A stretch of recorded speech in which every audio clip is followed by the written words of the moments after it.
Assalamualaikum warahmatullahi wabarakatuh.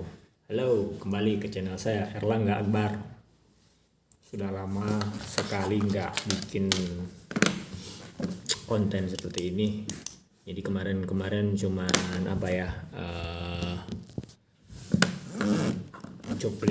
cuplikan video riding kebanyakan, langsung aja digabung-gabung, nggak pakai editing yang terlalu rumit karena memang ada banyak hal.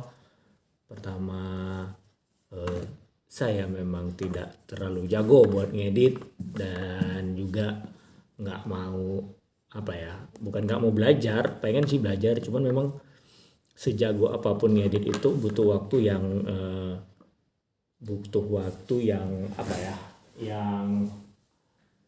yang enggak sebentar ya. Jadi butuh waktu yang lama, sementara saya nggak punya cukup waktu untuk belajar dan melakukan proses editing yang benar gitu. Jadi ya udahlah, daripada memanfaatkan aplikasi-aplikasi yang simple-simple saja melalui handphone, smartphone. Biasanya saya pakai kalau nggak salah Video Guru ya namanya, atau yang memang aplikasi yang bawaan dari merek handphone tersebut begitu. Cuman biasanya digabung cuplikan-cuplikan itu, kemudian dikasih beberapa judul, title, ada ditambahin background sound, back sound, ya udah, seperti itu saja begitu. Dan maksudnya juga ya pengen sih konten kita itu dilihat oleh orang banyak, tetapi lebih sebagai YouTube itu sebagai album kenangan gitu, dimana momen-momen video, momen-momen perjalanan saya terutama pas lagi riding itu bisa disimpan dengan baik, bisa ditonton nantinya.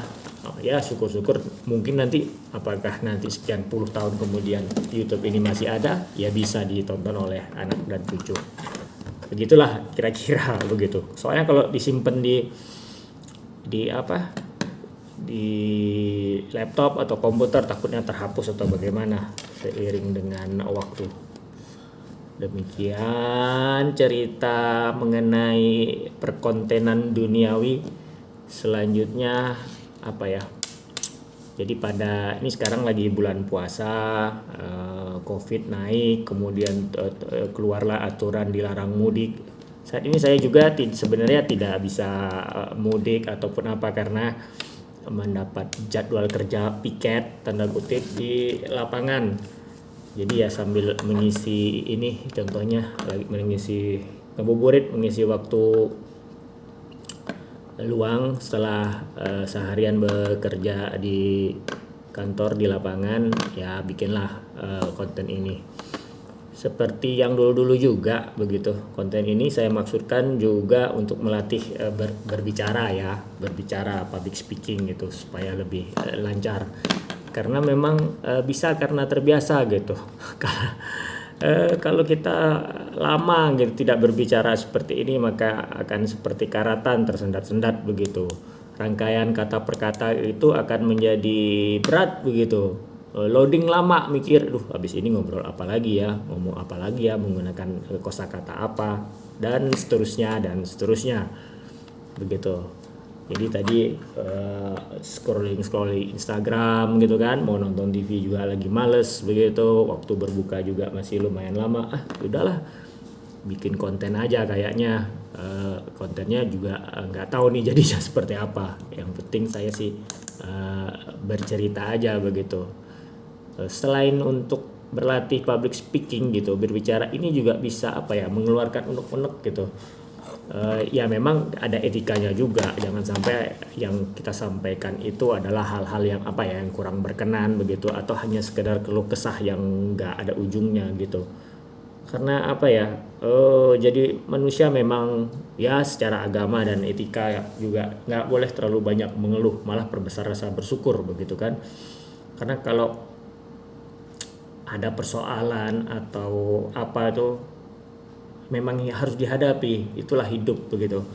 Eh, kita hampir tidak bisa gitu ya memberikan perubahan di luar sana, tetapi kita sangat bisa untuk improve diri kita sendiri begitu. Ibarat kata kalau kita nunjuk itu salah, cuman satu yang keluar, tiga itu ke kita, yaitu perumpamaannya lah begitu.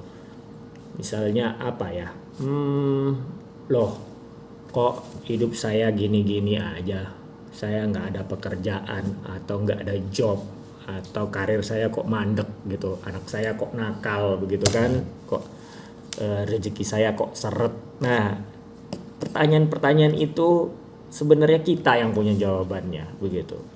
Mungkin klise kedengarannya gitu mengenai rezeki ataupun apa ya, hubungan dengan sekitar, atau apalah, job atau project yang berhasil, pekerjaan karir yang bagus, tidak terlepas juga dari hal-hal fundamental yang harus dimiliki oleh setiap orang. Misalnya apa? Bersikap baik, jujur, rajin, bekerja keras, tentunya berdoa, bersedekah. Nah, seringkali hal-hal itu apa ya, terlupakan atau kadarnya berkurang atau belum tepat begitu. Contoh, saya pernah melihat ada seseorang yang bilang kok dia miskin terus, susah terus begitu. Cuman saya agak bingung. Yang pertama, badannya subur, alias apa ya, maksudnya overweight lah gitu kan. Setahu saya kalau memang susah atau apa ya mungkin slim lah ya, karena susah makan atau bagaimana lah gitu kan, atau dia bekerja keras. Nah, itu kan menandakan apa ya? Ya saya tidak body shaming ya, tidak ngejudge bahwa orang yang berat badannya berlebih itu ini. Cuman kan pada case ini tuh lucu juga gitu. Katanya susah, tapi kok apa ya, badannya gendut, maaf aja ya, overweight. Seperti itu. Dan ternyata pas ngobrol bangunnya siang. Begitu kan. Terus masih suka belanja atau mengeluarkan hal-hal yang dirasa tidak perlu begitu. Jalan-jalan lah kemana, nggak mengeluarkan uang sama sekali, ditraktir temen, masa sih gitu, nggak mengeluarkan uang, harusnya kan setiap sennya itu dia tabung atau bagaimana begitu. Nah, hal-hal kecil itu maksudnya hal-hal kecil yang seharusnya tidak dilakukan oleh orang-orang ya, apalagi orang-orang yang merasa dia masih susah, masih sulit hidupnya, tetapi katanya tidak menemukan cara, tidak ada bantuan gitu. Jadi kalau lihat dari agama, ada juga lah yang menyatakan bahwa Allah tidak akan merubah nasib suatu kaum kecuali kaum itu sendiri yang merubah nasibnya. Caranya seperti apa? Ya tadi, bangun pagi, olahraga, kurangi makan, kurangi belanja yang tidak perlu, pengeluaran yang tidak perlu, rajin, baik gitu. Jadi tugas kita sebagai manusia itu hanya berusaha gitu, maksimal gitu. Ya diiringi dengan doa, sedekah dan lain-lain ya. Jadi rezeki itu memang menurut saya pribadi, dan saya sudah ngalamin, memang dekat sekali kaitannya dengan menjadi manusia yang lebih baik begitu.